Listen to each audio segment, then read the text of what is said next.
To check in with Congressman John Garamendi, who represents most of the Sacramento Valley. He's also been part of conversations with Ukraine's president. All right. Thank you for being here, Congressman. The president of Ukraine says he's at the top of the kill list, and some reports say he's already survived assassination attempts.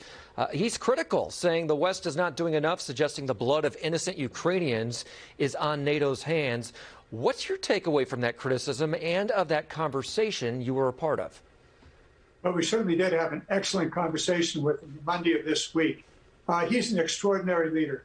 He is fighting fiercely for Ukraine, for the country, for his people, and he's inspiring. He's not only inspired the people of Ukraine, but also around the world. The world has rallied around his call for help. When he did talk about the issue of blood, he was referring to oil.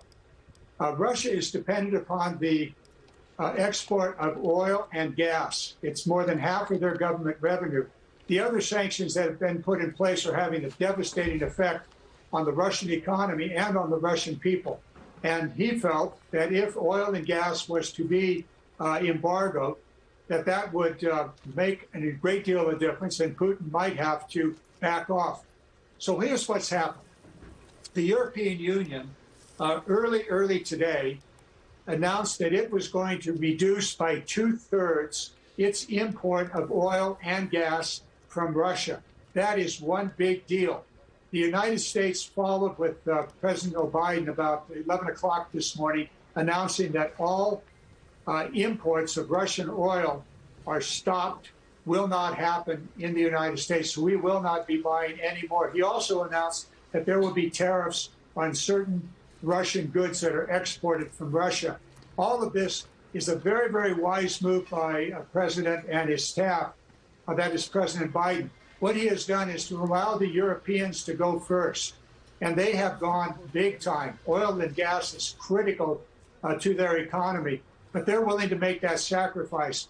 For us, Russian oil is of minimum value to us. The United States still remains one of the most oil-producing and gas-producing places in the world.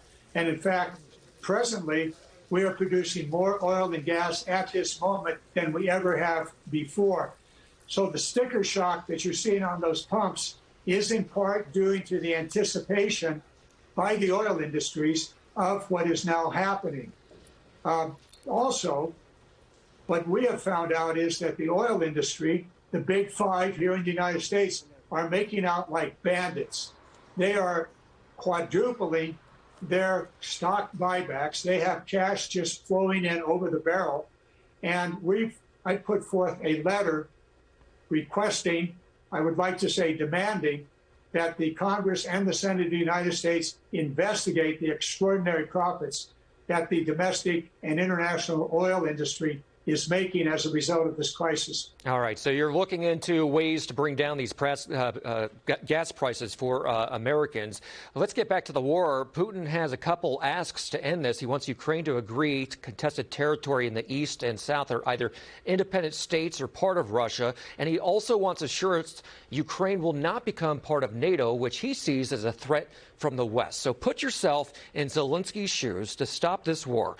Would you agree to that? And if so, what would you want in return from Russia? I'd want Putin to be gone. Putin cannot be trusted. Many, many times in the past, he's made commitments, none of which he has kept. In fact, Russia made a commitment to the independence of Ukraine back in 1991. Obviously, they're not following that at all. Putin has been very, very clear what he has said, and that is he wants to rebuild the Soviet empire. He wants to be the czar of the new Russian empire. And that means he wants all of Ukraine.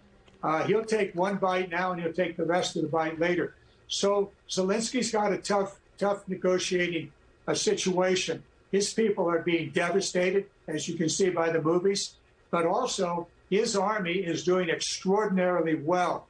His army is holding the bear at bay, and in many cases, winning the game. Far more Russian soldiers have died than Ukrainian soldiers.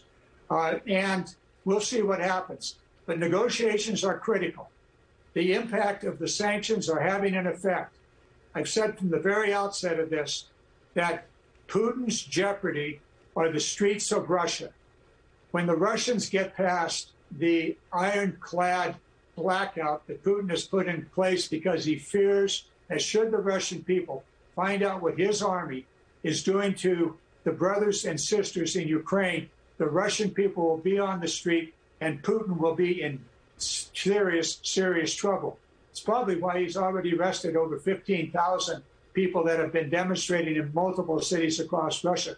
More to come, Mr. Putin. For Zelensky, sure, enter into the negotiations. If any country knows not to trust the Russian bear and Putin, it is Ukraine.